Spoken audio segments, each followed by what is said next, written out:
오늘 우리가 함께 살펴볼 자료는 정신과 의사 NRM키의 저서 도파미네이션입니다. 혹시 이런 경험 없으신가요? 초콜릿 딱 한 조각만 먹으려고 했는데 정신 차려보니 빈통만 남아있다거나 유튜브 영상 정말 딱 하나만 더 본다는 게 어느새 동이 터오는 그런 경험이요. 아마 이 질문에 아니요라고 자신 있게 말할 수 있는 분은 거의 없을걸요? 저만 해도 어젯밤에 비슷한 경험을 했습니다. 바로 그거죠. 오늘날 우리는 정말 역사상 그 어느 때보다 풍요로운 시대를 살고 있잖아요. 손가락 하나만 까딱하면 음식이 배달되고 전 세계의 뉴스와 가십, 쇼핑 아이템들이 스크린에 그냥 쏟아지죠. 온갖 자극이 넘쳐나는 시대인데 참 이상하게도 우리는 더 행복해지기는커녕 오히려 더 쉽게 불안하고 우울해지는 것 같아요. 이 자료가 바로 그 거대한 역설, 쾌락이 넘쳐나는 시대에 어떻게 균형을 찾을 것인가에 대한 아주 날카로운 통찰을 담고 있습니다. 네, 맞습니다. 이 자료의 가장 큰 장점은요. 그 질문에 대해 어떤 막연한 심리적 조언을 하는 게 아니라는 거예요. 아주 명쾌하게 신경과학적인 원리로 답을 한다는 점이죠. 핵심은 딱 한 문장으로 요약할 수 있습니다. 쾌락과 고통은 동전의 양면과 같다. 우리 뇌는 쾌락과 고통을 거의 같은 영역에서 처리하는데 이 둘은 마치 시소처럼 끊임없이 수평을 맞추려는 속성이 있거든요. 시소라. 오늘 우리가 파헤쳐볼 모든 이야기의 출발점이 바로 그 뇌 속의 시소인 셈이네요. 그럼 지금부터 이 매혹적이면서도 위험한 쾌락과 고통의 시소타기, 그 원리를 한번 제대로 탐구해보겠습니다. 네, 이 시소 비율은 정말 탁월합니다. 우리 뇌 안에 하나의 저울 혹은 시소가 있다고 한번 상상해보세요. 평소에는 이게 완벽하게 수평을 이루고 있죠. 이 상태를 신경과학에서는 항상성이라고 부릅니다. 뇌가 가장 안정적이고 편안하게 느끼는 상태인 거죠. 그러다가 우리가 맛있는 초콜릿을 먹거나 재미있는 영상을 보면 이 시소가 쾌락 쪽으로 쓱 기울어지는 거군요. 도파민이 분출되면서 즐겁다 하고 느끼는 바로 그 순간이죠. 정확합니다. 그런데 우리 뇌는 이 불균형 상태를 본능적으로 싫어해요. 어떻게든 다시 수평, 즉 항상성 상태로 돌아가려고 안간힘을 씁니다. 여기서 이제 사회과학자 리처드 솔로몬이 말한 대항과정 이론이 등장하는데요. 아주 쉽게 비유하자면 시소가 쾌락 쪽으로 기울어지는 그 순간 균형을 맞추기 위해 눈에 보이지 않는 작은 그렘린들이 시소의 반대편, 그러니까 고통 쪽에 재빨리 올라타기 시작한다고 상상하시면 돼요. 그러니까 쾌락을 느끼는 바로 그 순간에 뇌 안에서는 이미 그 쾌락을 상쇄하려는 반작용이 시작되고 있다는 거네요. 와, 이거 정말 흥미로운데요? 바로 그 지점이 핵심이죠. 쾌락이 강하면 강할수록 고통 쪽 그렘린들은 더 많이 그리고 더 빨리 올라탑니다. 그래서 아주 강렬한 쾌락이 딱 끝나고 나면 어떻게 될까요? 쾌락 쪽에 있던 무게는 사라졌는데 고통 쪽에 올라탄 그렘린들은 한동안 그 자리에 머물러 있게 돼요. 그 결과 시소는 반대쪽, 즉 고통 쪽으로 깊게 기울어집니다. 잠깐만요. 거기서 좀 궁금한 게 생겼어요. 쾌락 자극이 사라지면 그냥 시소가 다시 평형으로 돌아와야 정상 아닌가요? 왜 갑자기 고통 쪽으로 푹 꺼지는 거죠? 그렘린들이 바로 내려오지 않는 특별한 이유라도 있나요? 와, 아주 좋은 질문입니다. 그게 바로 우리 뇌의 학습 능력 때문이에요. 뇌는 일종의 예측 기계거든요. 강력한 쾌락 자극이 반복적으로 들어오면 뇌는 또 저 큰 자극이 들어오겠구나 하고 미리 대비하기 시작합니다. 그래서 다음번에는 똑같은 자극이 와도 그만큼 즐겁지 않도록 고통 쪽 그렘린들을 더 많이 더 빨리, 심지어는 자극이 오기도 전에 미리 올려놓는 거죠.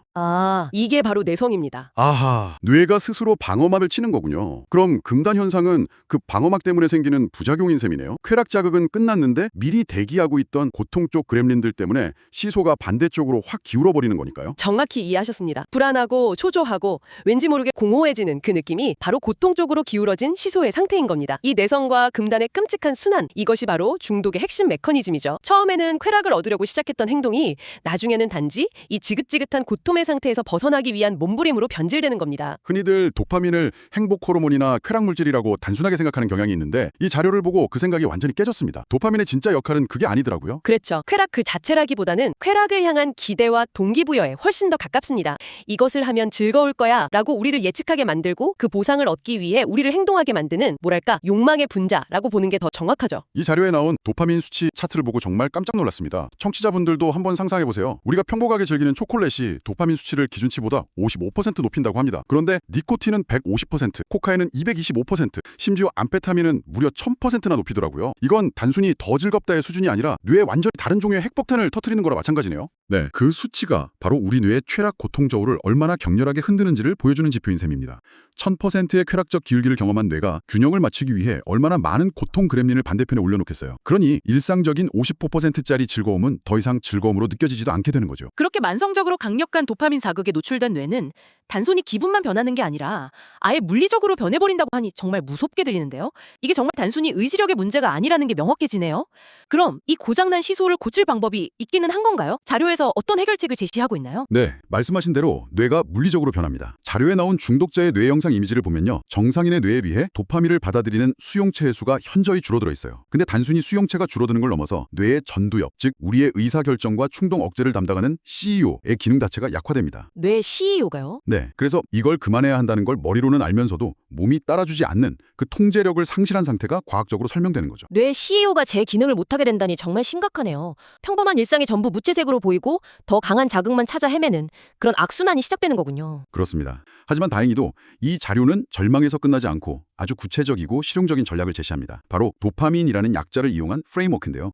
우이지만을 탓하지 않고 우리 뇌의 작동 방식을 역이용하는 아주 영리한 방법이죠. 좋습니다. 그럼 그 도파민 프레임워크를 하나씩 살펴볼까요?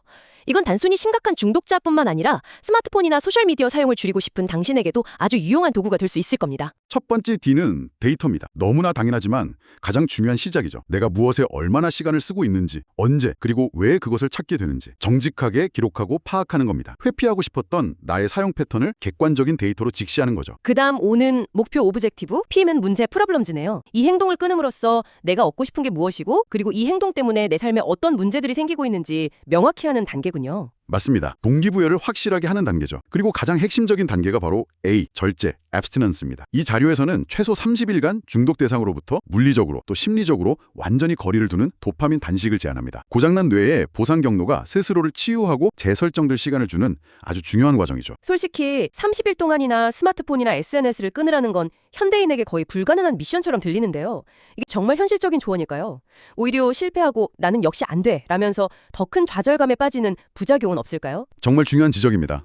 그래서 저자도 이 과정이 극도로 고통스러울 수 있다고 여러 번 강조해요. 특히 처음 2주 동안은 금단 증상 때문에 뭐랄까 지옥 같을 수 있습니다.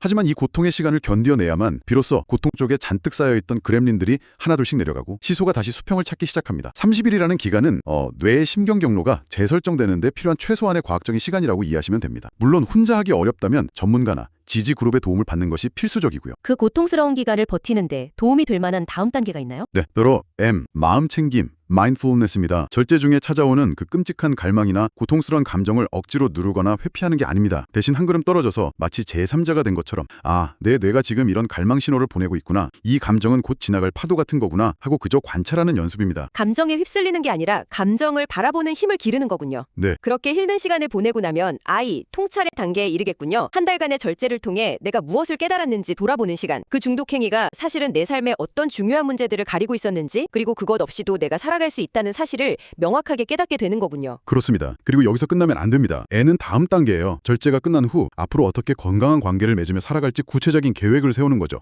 마지막으로 E는 실험입니다. 과거의 해로운 쾌락 대신 내 삶을 풍요롭게 할 새로운 즐거움을 실험하고 찾아 나서는 과정입니다. 산책, 명상, 친구와의 깊은 대화, 운동처럼 부작용 없이 우리 뇌의 보상 시스템을 건강하게 자극하는 활동들을요. 이 전체 과정이 유기적으로 연결되어야 진짜 변화가 일어나는 거죠. 의지력에만 기대는 게 얼마나 위험한지에 대해 이야기하다 보니 자료에서 소개한 자기 구속, 셀프 바인딩이라는 전략도 굉장히 인상 깊었습니다. 마치 오디세우스가 부하들에게 자신을 돛대에 묶어달라고 해서 세이렌의 유혹을 이겨냈던 것처럼요. 아주 적절한 비유입니다. 인간의 의지력은 한계가 있다는 사실을 인정하는 데서 출발하는 매우 현명한 전략이죠. 약해진 우리 뇌에 CEO를 탓하기보다 CEO가 일하기 좋은 환경을 아예 만들어주는 겁니다. 저도 비슷한 경험이 있어요. 밤에 잠들기 전에 자꾸 유튜브 쇼츠를 보게 돼서 아예 침실에 충전기를 두지 않고 거실에 둔 적이 있거든요. 처음엔 좀 불편했는데 그 작은 물리적 장벽 하나가 제 수면 패턴을 완전히 바꿔놓더라고요. 오디세우스까지 갈 것도 없는 거죠. 바로 그런 겁니다. 게임 중독이 문제라면 컨트롤러를 친구에게 맡겨버리는 물리적 구속, 밤마다 야식을 시켜먹는 게 문제라면 스마트폰에서 배달앱을 아예 지워버리거나 집에 간식을 두지 않는 환경적 구속, 스마트폰 사용 시간을 제한하는 앱을 까는 시간적 구속도 좋은 뇌입니다. 애초에 유혹에 빠질 수 있는 환경 자체를 차단해서 의지력이 소모될 기회조차 만들지 않는 것, 그게 바로 자기 구속의 핵심입니다. 쾌락을 통제하기 위해서 스스로에게 약간의 불편함과 제약을 선물하는 셈이네요. 관점의 전환이 아주 흥미롭습니다. 결국 이 자료가 말하는 건 현대사회 전체가 하나의 거대한 중독기계로 설계되었다는 겁니다. 소셜미디어의 무한 스크롤이나 쇼핑앱의 맞춤 추천, 게임의 랜덤 보상 이런 것들이 모두 우리의 쾌락, 고통 저울을 의도적으로 그리고 아주 정교하게 흔들도록 만들어졌죠. 우리가 그동안 개인의 의지력 문제라고 자책했던 것들이 사실은 거대한 시스템의 결과물이라는 걸 깨닫는 게 중요합니다. 쾌락의 홍수 속에서 오히려 고통에 더 민감해진 역설적인 상황이네요. 끊임없이 한쪽으로 쏠리려는 시소의 중심을 잡으려는 의식적인 노력 그 자체가 정말 중요하군요. 그렇습니다. 핵심은 쾌락을 무조건 죄악시하고 피하는 것이 아니에요. 우리 뇌 속에 이 시소가 존재한다는 사실, 그리고 이 시소의 작동 원리를 이해하고 의식적으로 균형을 회복하려는 노력이 필요하다는 거죠. 그런 의미에서 도파민 단식은 비단 약물 중독자에게만 해당되는 이야기가 아닙니다. 당신의 손에서 떠나지 않는 스마트폰, 무심코 새로 고침하는 소셜미디어, 습관적인 온라인 쇼핑까지 당신의 쾌락, 고통 저울을 미세하게 흔드는 모든 자극에 대해 잠시 멈추고 거리를 둘 때 우리는 비로소 일상의 소소한 즐거움을 되찾고 삶의 통제권을 회복할 수 있을 겁니다. 쾌락과 고통의 시소타기. 어쩌면 인생이란 이 시소 위에서 아슬아슬하게 하지만 의식적으로 균형을 잡아가는 과정 그 자체일지 모르겠습니다. 오늘 이야기의 연장선에서 마지막으로 이런 질문을 하나 던져봅니다. 만약 당신의 삶에서 고통이라는 감각을 기술의 힘으로 완전히 제거할 수 있다면 정말 그렇게 하시겠습니까? 고통 없는 삶은